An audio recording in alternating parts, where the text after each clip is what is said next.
चित्रा जी, ये बहुत ही दुख का विषय है कि आज ऐसे पैंडेमिक में हम सभी लोगों को एक साथ मिलकर इस पैंडेमिक से लड़ना चाहिए। वहीं पर ये विपक्षी पार्टियां, मैं दोबारा रिपीट कर रहा हूं, अपने राजनीति की विपक्षी पार्टियां प्रभु सत्ता पार्टी क्या है? पिछले हालिया इतिहास में चित्रा जी, पिछले एक सदी में भारत में टीकाकरण को लेकर कभी कोई संदेह नहीं रहा, लेकिन ये विपक्षी पार्टियों ने, चित्रा जी, बहुत दुख का विषय है कि इतना आशंका फैलाया लोगों के बीच में कि लोगों को वैक्सीन को लेकर एक भ्रम की स्थिति पैदा हो गई। आज भी समाजवादी पार्टी के प्रवक्ता चैनल पर बैठकर ये नहीं कहेंगे लोगों से कि चाहिए लगवाइए, खुद भी लगवाया या नहीं मुझे नहीं मालूम, नहीं लगवाया तो लगवा लीजिए, लोगों को वैक्सीन लगवाने के लिए प्रेरित करिए। मान्यवर, आप रहेंगे, हम रहेंगे, लोग रहेंगे, तब राजनीति होती रहेगी।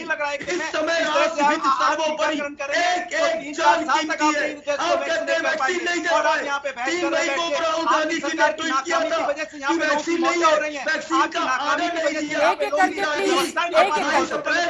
अनुराग बात हो जाए, उसके बाद आप बोलने बैठते हैं, तो लीजिए सवाल।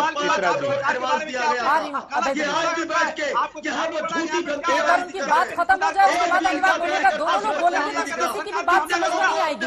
कौन क्या बोल रहा है ये बिल्कुल भी समझ से परे है। प्लीज पहुंचाया आपने, खुद तो बंद शीशे के कमरे में बैठे रहते हैं। और नहीं, विशाल मिश्रा जी, ये विपक्ष की जिम्मेदारी है क्या? विशाल मिश्रा जी, ये विपक्ष की जिम्मेदारी है। सरकार को इसीलिए चुना जाता नहीं। विशाल मिश्रा जी, एक सेकेंड सर, मुझे लग रहा है भटक रहे हैं।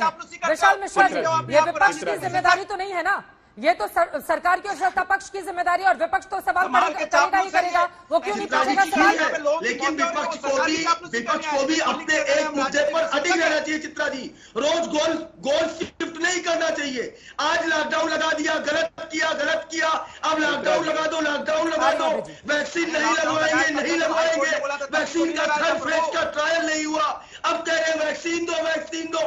तो ऐसा पैनिक क्रिएट करने की क्या जरूरत है चित्रा जी? अपने एक डिमांड पर स्थिर रहे, सरकार के साथ सकारात्मक सहयोग करे, लोगों के बीच में भ्रम न फैलाए। क्या ये नहीं हो सकता चित्रा जी? एक चीज तो दियो हिंदुस्तान को, सिवाय मौत के अलावा, मौत दिया हिंदुस्तान को। भारतीय जनता पार्टी चुप करिए, शर्म नहीं आती आपको ऐसा बयान देते आप भी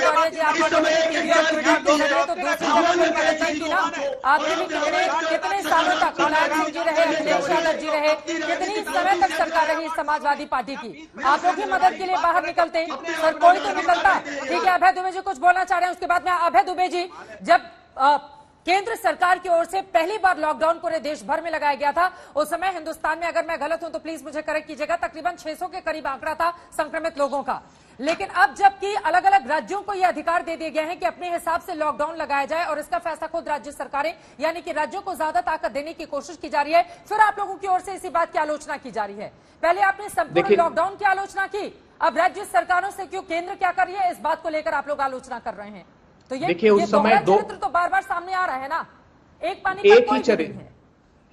ही चरित्र है। और साफ कहा था राहुल गांधी जी ने कि प्रधानमंत्री जी, इस तरीके के लॉकडाउन से आप सिर्फ इकोनॉमी को कंटेन कर रहे हैं, वायरस को कंटेन नहीं कर रहे हैं। आपके हेल्थ के इंफ्रास्ट्रक्चर को बढ़ाइए, वो मोदी जी ने काम नहीं किया। दूसरी बात, देश को जानना चाहिए कि 4 दशक पुराना वैक्सीनेशन का प्रोग्राम हिंदुस्तान का है। विश्व के 60% नहीं है वैक्सीन हिंदुस्तान में बनते हैं। 39 करोड़ वैक्सीन मुफ्त लगाए जाते हैं हर साल। प्रधानमंत्री जी, आपको चाहिए, ये आज भी राहुल गांधी जी बार-बार महाराष्ट्र का एग्जाम्पल दे रहे हैं। अब महाराष्ट्र के लोगों की ओर से केंद्र सरकार की तारीफ क्यों की जा रही है, बताइए। देखिए, साफ झूठ बोल रहे हैं। ये मेरे पास मिनट से मीटिंग के कैबिनेट सेक्रेटरी की, प्रधानमंत्री जी का ये सर्कुलर की कॉपी है मेरे पास, 1 साल पहले की, जब ये तय हुआ था कि एक टास्क फोर्स बनाएंगे और इंटर स्टेट कैसे ऑक्सीजन मैपिंग की जाए, इसको सुनिश्चित किया जाएगा। तो 1 साल तक उस पर काम क्यों नहीं किया? ये जायज सवाल है जो कांग्रेस पार्टी को अधिकार है। भरपूर मिल गया। राहुल गांधी जी ने जो पहले दिन से बात कही, हूबहू अगर वही नीति मोदी सरकार अपनाती तो आज देश पहले ही ज्योतिषी बने हुए होती। सवाल इस बात का नहीं है क्या कांग्रेस पार्टी ने अगर कोवैक्सीन का एफिकेसी डेटा मांग लिया तो कमी है, इस वजह से यहीं पर मुझे चर्चा को रोकना पड़ा है। आप तमाम लोगों का शुक्रिया।